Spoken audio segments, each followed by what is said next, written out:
We divide 359 by 5 in a long division method. 5 times 7 is 35. On subtracting, we get 0.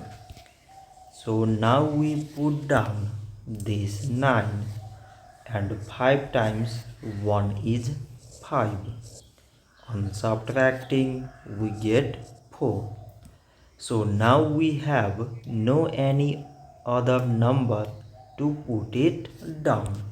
So we place here decimal so that we put 0.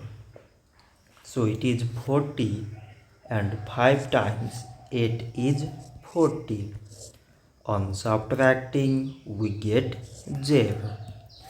So 359 divided by 5 is 71.8. So this much for today and thanks for watching.